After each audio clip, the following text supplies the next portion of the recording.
আল্লাহ পাক প্রথমে ছেলেদেরকে বললেন, শোনো, সূরা নূর 33 নম্বর আয়াত। আল্লাহ পাক ছেলেদেরকে বললেন, তোমরা তোমাদের চোখ নিচু রাখো, এটা আমাদের দায়িত্ব। প্রত্যেকটা ছেলের দায়িত্ব বেগানা মেয়েকে দেখলে চোখটা কি করবে? নিচু। তাহলে আপনি সিডিউসড হবেন, এক কথা। 2 নাম্বার, আল্লাহ পাক আমাদেরকে বললেন, তোমরা তোমাদের লজ্জাস্থানকে হেফাজত করো। কাদেরকে? আমাদেরকে, মানে ছেলেদেরকে। প্রথমে আল্লাহ পাক ছেলেদেরকে বললেন, চোখ নিচু করে রাখো, লজ্জাস্থানে হেফাজত করো। ঠিক আছে? সূরা বানী ইসরাঈল আল্লাহ পাক বললেন, জিনার ধারের কাছেও যেও, ধারের কাছেও যেও। আল্লাহ পাক আরো বললেন, যদি কেউ জিনা করে ফেলে, সূরা নূরে, তাহলে তাকে 100টা বেত্রাঘাত করতে হবে। কয়টা? 100টা, এবং 1 বছরের জন্য তাকে বহিষ্কার করতে হবে। আল্লাহ পাক শাস্তিও দিলেন, শুধু তাত্ত্বিক বিধান দেন নাই, শাস্তিও দিয়েছেন। কারণ শুধু তাত্ত্বিক বিধান দিয়ে হবে? আমি যদি ওয়াজ করে বেড়াই, ভাই মদ খায় না, মদ খায় না, কোনো শাস্তি না অ্যাপ্লাই করি, তাহলে কি মদ ছাড়বে মানুষ? আমি যদি বলি হত্যা করা মহাপাপ, মহাপাপ, দুর্নীতি করা মহাপাপ, মানুষ দুর্নীতি ছাড়বে? ছাড়বে না, যতক্ষণ না শাস্তি নিশ্চিত করা যাচ্ছে।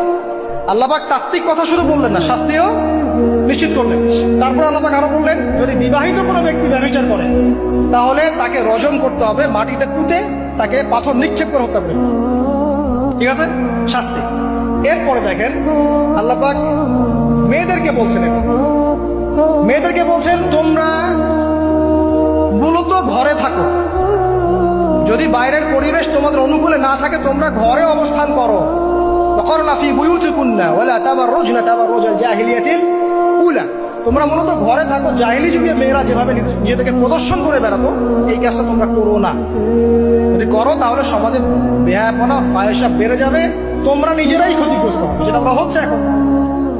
আচ্ছা, এরপর আল্লাহ পাক আরো বললেন, হে নবী, আপনি আপনার স্ত্রী এবং মুমিন নারীদেরকে বলেন, তারা যদি বাহিরে যায় যেন জিলবাব দিয়ে তাদের পুরো বক্ষ দেশটাকে ঢেকে নেয়। তাহলে পোশাকের সংস্কৃতির শেকড় কোত্থেকে শিখবো? আমি কোত্থেকে শিখবো? আল্লাহ পাক কর্তৃক নাজিলকৃত সর্বশেষ ঐশী গ্রন্থ থেকে শিখবো নাকি? যে বইয়ের মধ্যে কোনো ভুল নাই সেটাই তো আমার শেখার মাধ্যম হবে নাকি? নাকি যে দর্শনে 1000টা ভুল সেটা শিখবো আমি? আল্লাহ পাক এখানে বলছেন, মুমিন নারীদেরকে বলো, বাইরে গেলে পরে তারা যেন জিলবাব দিয়ে, কাপড় দিয়ে সুন্দর করে বক্ষদেশ এবং ঢেকে রাখে।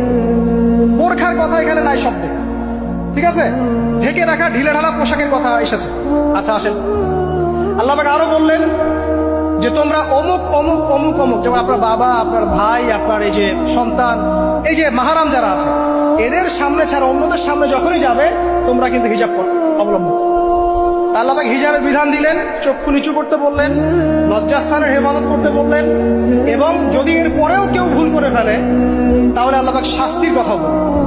আল্লাহ পাকের সিস্টেমটা সুন্দর হলো না? এই সিস্টেমটা নবী সাল্লাল্লাহু আলাইহি ওয়াসাল্লাম অ্যাপ্লাই করলেন, সমাজ থেকে সমস্ত জেনা ব্যভিচারের ভিত্তি উঠে চলে গেল। সুবহানাল্লাহ বলবেন না?